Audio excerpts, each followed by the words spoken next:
Why Lord Shiva killed his own son, Andhaka?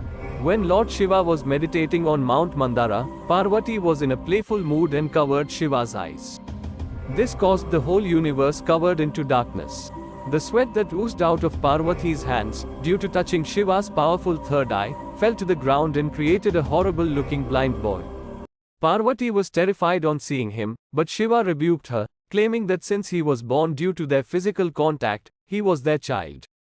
As the demon king Hiranyaksha was not having children, Hiranyaksha performed penance to please Shiva for a child. Shiva gifted the boy to him and named him Andhaka, due to his blindness. After Hiranyaksha and Hiranyakashipu deaths by the hands of Vishnu, Andhaka became the new king. Due to his blindness, he couldn't rule the kingdom as he expected. Then Andhaka went to the forest to perform penance to Brahma. In Andhaka's absence, the kingdom was taken over by his cousins Prahlada and others. During Andhaka's penance, he abstained from both food and water, while severing his own limbs as an act of desperation to please Brahma. His penance proved successful. A pleased Brahma appeared before him and offered him a boon of his choice. Andhaka requested Brahma to restore his vision and also asked him to make him immortal. Brahma replied that he could not make him immortal since all that take birth must die, although he could choose the condition of his death. Andhaka asked that he could only be killed if he lusted after a woman who was like a mother. Brahma agreed and granted all his boons. When Andhaka returned to his kingdom, his cousins became fearful of his new power and returned both his kingdom and their own. Andhaka became the lord of all Asuras. Andhaka fought with the Devas along with his army and conquered the heaven. He then proceeded to conquer the Nagas, Gandharvas, Rakshasas, Yakshas, and the humans. He thus became the lord of the three worlds Bhuloka, Swargaloka and Narakaloka. He became a cruel ruler and disrespected the Vedas, the Brahmins, and the Devas. Once, while on a journey, Andhaka happened to visit Mount Mandara. Charmed by the beauty of the mountain, he decided to stay there and ordered his three generals Duryodhana, Vibhasa, and Hasti to search for a suitable place to stay.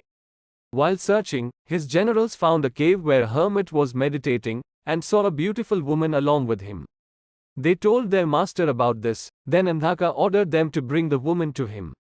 The hermit happened to be Shiva and the woman his wife Parvati. When they told the ascetic to hand over the woman to their master Andhaka, Shiva refused, stating that if their master wanted her, he should take her himself. When his generals informed Andhaka about this, Andhaka became furious and proceeded to fight Shiva. With his army of Asuras, Andhaka fought Nandi and Shiva's Ganas, but they were defeated and forced to flee. One day, when Shiva and his Ganas were away, Andhaka found Parvati alone. Parvati tried to stop Andhaka from bothering her, but when she couldn't handle it anymore, she asked the gods for help. The fighting lasted for a long time, and when Shiva learned about it, he decided to stop the fighting and make peace. They tried many times to solve the problem peacefully, but Andhaka kept insisting on getting Parvati. Andhaka's general Vibhasa or Bhali single-handedly defeated all the gods and swallowed them. Shiva fought back by charging with his bull and crashing into the demon. But Shukra, who was the teacher of the Asuras, revived the dead Asuras using his special medicinal herb, the Mrita Sanjeevani. Shiva told his followers, the Ganas, to catch Shukra. When they brought Shukra to Shiva, Shiva swallowed the demon Guru Shukra. Shiva attacked Andhaka with his Trishola, but every drop of Andhaka's blood that fell to the ground spawned another demon like Andhaka. Many Andhakasuras were created, so then all the gods created Ashtametrikas. Brahmani emerged from Brahma, Vaishnavi from Vishnu, Maheshwari from Shiva, Indrani from Indra, Kaumai from Kartikeya, Varahi from Varaha, and Chamunda from Chandi, and Narasimhi from Lord Narsimha were created to destroy the demon Andhakasura's mutants. Ashtamatrikas licked the blood of the demon every time he was hurt and prevented another copy of him from being created. Then after vanquishing all the remaining Asuras, Lord Shiva impaled Andhaka with his Trishola and lifted him aloft, where he remained for a very long time. Once he had realized that the woman who he was lusting for was his own mother and her husband was his own father, he felt deeply grieved and ashamed of his actions. He sincerely prayed to Shiva for forgiveness. Shiva, the humblest one, forgave him and made him the chief of the Ganas.